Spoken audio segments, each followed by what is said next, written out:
Well, hello, folks. Tony Howard here with Astrology University, and I am here to tell you about our upcoming summit, which I'm really excited about, April 13th and 14th, 2019. So I hope you can join us. You can find information and all the details at astrologyuniversity.com/summit. But to tell you a little bit about what's coming up, I have one of our great speakers here. We have an amazing lineup, and we're all going to be talking about the epic changes and transits and planetary motions in 2020. So I have Dimitra George here to tell you a little bit about what she's going to present. So thanks for joining me today, Dimitra. Hey, Tony. It's wonderful to be part of Astrology University's offerings again. Yes, and I'm really excited to see what you have to share with us. So your talk is called War in the Heavens, the Epic Battle between Saturn and his sons, Jupiter and Pluto. So the summit's free to watch live. If you watch it live over the course of the weekend, April 13th and 14th, all you need to do is sign up by heading over to astrologyuniversity.com/summit and type in your name and email address, and you'll get the viewing instructions. If you can't make it that weekend, or if you don't have time to watch all the talks, we also have a package you can get that gives you access to all of the recordings, lifetime access, so you don't have to worry about which ones you can show up for. You can just watch them whenever you're ready to. So Dimitra's talk, though, is going to be presented live on Sunday, April 14th at 5 p.m. And hers is a video release. So although she won't be with us live, the video will be premiering then at 5 o'clock, and I'll be with you live to introduce the video. But Dimitra, why don't you tell folks a little bit about what you're going to be sharing with them in the video? Okay. When Tony had the idea for this summit, he asked me, as the other speakers, to speak to the incredible lineup of planetary cycle conjunctions that will be occurring in 2020, and said we were free to zero in on wherever we wanted. So that was a sort of daunting invitation to begin with. And in many ways, mundane astrology is not my forte. I've worked more with individual or natal astrology. But I took that as an opportunity to get creative with the material. And I understood the Jupiter-Saturn conjunction as part of a major innovation at a certain point in the history of astrology, when the Sasanian Persian cultures identified that cycle as being a lens through which to view world history. And that at certain points in the larger cycle of those planets, dynastic changes were indicated. So I'll explain that in my talk.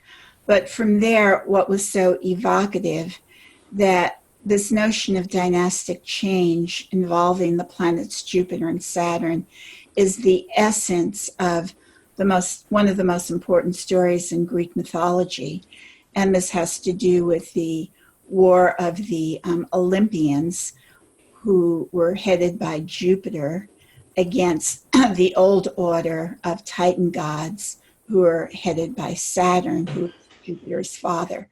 So we see this mythic battle precipitating a dynamic change. And in the course of the mythology, it isn't a simple one-time standoff, but there are 4 different battles that ensue, and the full change happens over a period of a number of years against different kinds of opponents. So I then got full permission to go into the mythology part of my love of astrology and to talk about this myth. And then, to the extent that myths are not isolated stories of old, but they are eternally living dramas, projecting forward that in this dynastic change coming up, whoever the new order that is initiated, they will have a number of battles to confront before the change can be fully brought forth. And so I then speculate as to the natures of what those battles will be as this first cycle begins to unfold over the next 20 years. And then finally, we want to bring the talk to what's going on now, which is 2020 is the year of our next election. and of identifying which of the candidates is the old king Saturn defending his autocratic reign, and which of the candidates are the crown princes Jupiter, who are challenges to the old order, bringing in this new change. And so then I examine the charts of a host of political candidates to see if they have planets that are at 23 degrees of the cardinal axis that will be activated by all of the Jupiter, the Saturn-Pluto, the Jupiter-Pluto, and the Jupiter-Saturn conjunctions, that if they have the timing to engage in the competition, and how that keys into Saturn's position of Saturn in Trump's chart that is like right at the bullseye of the planetary transits. So that is a general outline of how I want to proceed with, how I have proceeded with the talk. Awesome. And I just sat with Demetra to record the talk, so I saw it before anyone else, and I just wanted to share, if you're a student of Hellenistic astrology, you're in for a treat, because you'll get to see Demetra really work a lot of the concepts that she's been teaching over the course of her last few retreats, and of course in her epic new book that just came out. So definitely tune in for that. You don't want to miss this one if that's you and this is your interest. So Demetra, for those of you who, or for those people who aren't as familiar with your work, I wondered if you could just share a couple of words about what your approach is to prediction or forecasting, or and how you approach that, or not. Okay. Well, let me start off by saying that in the ancient world, before astrology, there were many forms of divination that were practiced. And divination was understood as tuning into divine agencies in order to receive foretellings of what the intentions of the gods were for humanity. And they did divinations through watching incense and smoke, and examining the entrails of sacrificed animals and pebbles and stones and a host of things.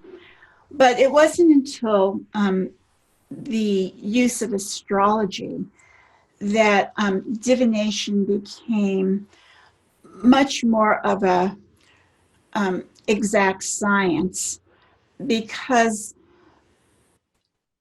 let's see how I can put this. If you're trying to divine the future by sacrificing an animal, that you'd whisper the question in the animal's ear, you would then dedicate the animal to the deity, make it sacred, examine the liver, and it was believed that the god would put the answer to the question in the bumps and shapes and colors of the animal's liver, and there you would have your answer. But once they started tracking the movements of the stars and planets, they saw that they were cyclical, and that they could determine ahead of time when the planets would come together in the sky, when they would be visible, and be able to give forth their predictions. They didn't have to wait until you whispered the question in the animal's ear. You could tell 5, 10, 15, 30, 100 years out what the planetary gods were going to say. And so it was the ability of astrology to predict ahead of time that allowed it to rise in its stature, to become the queen of all of the sciences that foretold the future through connecting with divine or spiritual energies or agencies. And so to separate prediction from astrology is to take the thing that astrology historically brought it its greatest prestige and status. It would be like to eliminate that, and what you have left is a kind of empty shell in terms of its potentiality. Now, given that, it's not so easy to actually predict. And that is because each of the planetary symbols can manifest in many different ways. And it's hard to say ahead of time which of the 50 ways that a planet can manifest it will in terms of making a certain prediction. But that the prediction can tell the general outcome. And that may seem like a cryptic sentence, but I really understood it in a novel I was reading called Passage to India. And there was this Indian sage who was a scholar at a university. And he was asked if the fate or free will question. And he said, oh, we have many, many choices. He said, but they all end up in the same place. Okay. If it's like your destiny to end up in New York, you have like 75 different routes that you can take there. But you're going to end up in New York at the end of it. And the name of many of the astrological texts from the Hellenistic period were apotelismatica, which means the final outcome of the situation. And so there is a way to predict what the final outcome will be. Will it happen? Will it not happen? Will it be good? Will it be bad? Will it be in the best interests of the individual? Will it undermine their best interests? That is possible, but the specific details of it are often, at least in my case, very difficult to see ahead of time. But then in retrospect, it becomes quite obvious because you go, oh yeah, well that was Saturn. That, oh yeah, it could have been any one of 50 things that were Saturn. But we can see it behind. So predictions, especially in mundane or world or political astrology, that I don't really know how it will come about.